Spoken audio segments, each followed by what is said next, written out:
What's good with YouTube? You already know. Big Flocka with the convict's perspective, and I'm smashing, dashing, sliding on through the little bit of energy.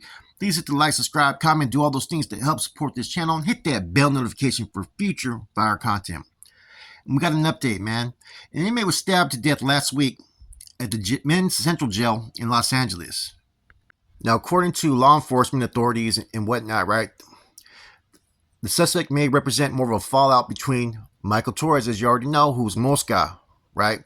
A Mexican mafia member who controlled rackets for the Los Angeles County jails for a long time. Apparently, the LA sheriffs were doing a security check at the downtown lockup unit on August 4th when they found Joseph Hutchinson suffering from stab wounds in his cell.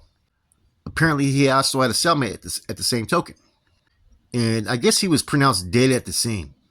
Now, the circumstances surrounding his death, man, we can all draw conclusions. It has to be because of Mosca. He must have been doing a lot of his dirty work, right? Now, as we already know, another woman was shot to death, right, at his mother's home. Okay? So there's been a lot of stuff that's happened. A lot of people have been killed since Mosca's been killed. Now, Hutchinson was a longtime member of the San Fernando gang. They called him Capone. He was basically one of the drug traffickers for fucking Mosca. He collected all his money and made sure that orders were followed behind the bars and on the streets of San Fernando Valley. So this was basically his fucking secretary. Now this is kind of common, man, because I remember when Shotgun from 18th Street was Jaco Padilla's fucking secretary. He had a fallout. Same thing, man. Right? Now as part of being, part of the crew led by Torres, his secretary Virginia Big Verge Moore, Hutchinson played a role in a murder plot that led to the death of an innocent man who was mistaken for a delinquent debtor. So basically, someone that was trying to collect taxes for the inmate was killed that wasn't even doing it. The last time Mosca was out of jail, he called a meeting in 2002 with all the leaders of San Fernando Valley gangs at the Painful Pleasure Tattoo Parlor in Granada Hills. According to the detective, Torres announced that if he ever went back to prison, Moore was going to be his voice. Now, after he was jailed in 2003, Mosca allowed Moore to handle his business. Moore was a 400-pound woman who traveled everywhere with an oxygen tank and 2 Yorkshire Terriers. Would collect 1,000 from every gang under Torres' control, detectives say. Apparently, Capone was one of Moore's enforcers, detectives said. Tasked with tracking down drug dealers to make sure they were paying to Mosca. One of those dealers was Brian Stansfield, who told detectives that after getting out of jail, he was looking for fast money. I guess I was hoping for a dream. Scarface, So I guess Stansfield met Moore's husband behind bars, led to an introduction to fucking Capone. Stansfield knew of his reputation. In the system, all you hear is Capone. I guess this Stansfield character told him about that he was in contact with fucking Mosca's supplier, which was an individual named Romero Rome Alator, who gave him an ounce of meth on credit. I guess Stansfield sold the dope, paid it off, right, but struggled to pay fucking a profit because he had been being taxed by Alator. Was kicking up to more. He said he was making nothing, so I said, you know what? Fuck this, dude. I'm not doing this shit no more. I guess Stansfield moved to Palmdale and started selling drugs for a different crew. But I guess Capone tracked him down. I guess he tracked him to a Walmart, told me he owed $1,800, and I guess his Stansfield character said, fuck that. I'm not paying it. I guess you had Mosca's fly secretary, Virgie, that was calling the phone all the time, right? Asking for money and saying, when are you going to pay me? Fucking the money. I guess once she found him in Palmdale and tried to run him down with her truck, chasing him for 3 blocks. This lady had a tank. She can't breathe, but she can chase you with a damn truck, is what this dude Stansfield said. Apparently, this chick, Moore, Big Verge, 400 pounds with a fucking tank, right, was had transcripts of her jail calls where she was talking bad about this dude Stansfield and was saying that he was laying low, right? Was basically looking for him. Apparently, he went to an AA meeting that was in and ran into a gang member from San Fernando Valley, Humberto Gastelum. Stansfield just really wanted to know what Verge thought of him or what people were saying about him. Word got back to Moore, whose brother-in-law called Gastelum and asked him to come to a house on Aztec Street in Samar. Gastelum was terrified. A case of mistaken identity would lead to his death of an innocent man. So I guess this Stansfield guy identified himself as half white, told police he got the nickname Casper, friendly ghost in jail. Peter Ziller, who lived in a garage behind the house on Ash Street, was also called Casper. Gaston testified that Moore's brother-in-law, Matthew Moore, wanted him to verify the man living on Aztec Street, Ziller, was the same Casper he'd seen at the Alcoholics Anonymous meeting. Casper saw a thin white man step out of the garage. He didn't recognize Ziller, but asked, "Hey, aren't you Casper, the one I know from AA?" And he looked at me like, "What are you talking about?" As Gaston walked back down the driveway, he passed Matthew Moore and another man. So basically, this guy that was giving them the location, right, did not confirm whether this was a dude that was at the AA meeting or not. There was a dude named Arthur Ramirez who was also there, right? Figuring they were just going to talk to him, this dude Gaslam just decided to smoke a cigarette. And later that night, riding his bike to the 7-Eleven for cigarettes, he saw what looked like a wheelchair at first. It was a guy in a wagon. Heard someone say, "Help, can't breathe." Hearing the sound of a man gurgling, he eased Ziller out of the wagon and saw blood. "I believe I heard a thanks, neighbor," is what he recalled.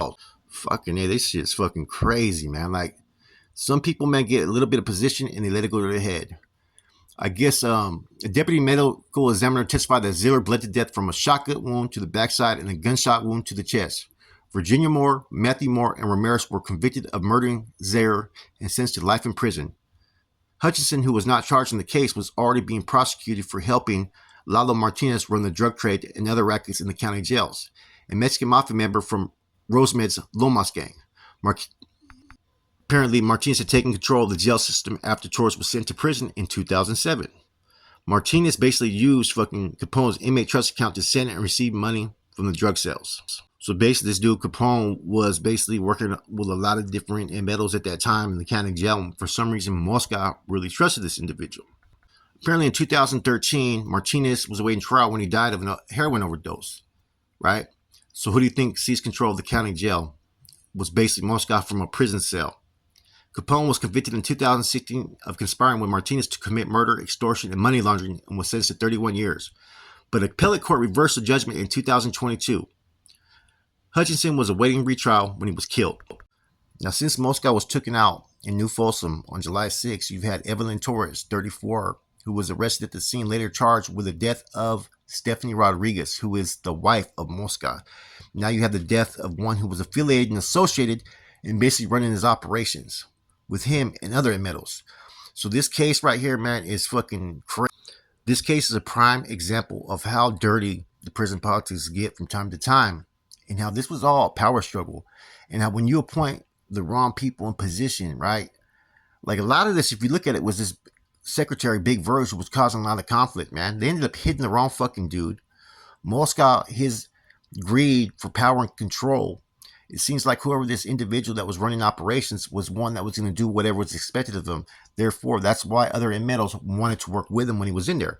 Now that Mosca was dealt with, anybody that's working with him is pretty much subject to getting dealt with. Now, this same thing happened to Shotgun, right, from 18th Street, who Jacko Padilla was trying to recruit, and Jacko was trying to be his sponsor.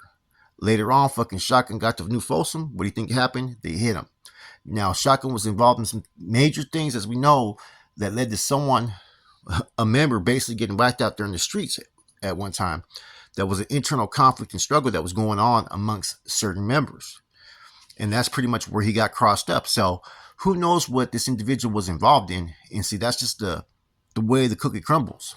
So when you got these young camaradas that are striving, trying to fucking kiss any metal's ass, right? You don't know where that individual's career is going to lead to.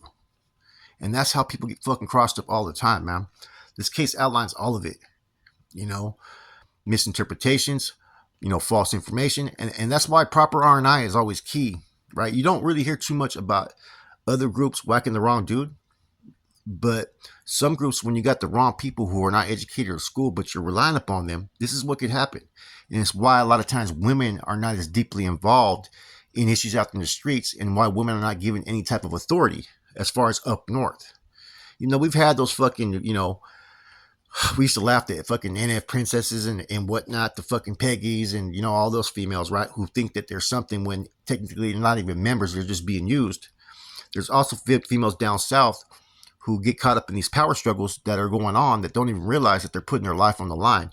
And sometimes these women will fucking have issues with somebody, and they'll create a narrative to get that motherfucker crossed up. Now, I'm not saying that happened with this situation, but everything was poorly handled, right? And when you involve more people in your activities, these are the results of what happened. See, a lot of people are already doing life, so they don't care what happens to you. They're going to utilize you as long as you are doing their bidding and assisting them to get what they want from point A to point B. You're expendable. And this is a prime example of such.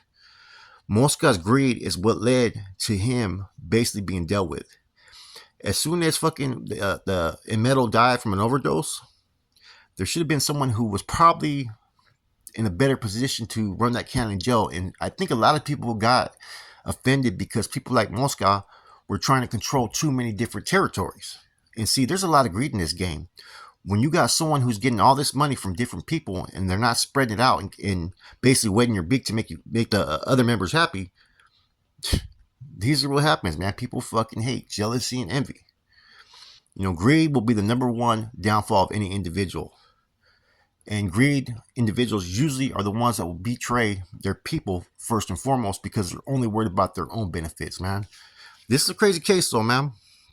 This just happened last week. So, I guess there was a little bit of house cleansing and a little bit of revenge, it looks like, man. Anyways, I'm going to leave it there. With that said, it's your boy Flacco, Convict's Perspective. I'm out.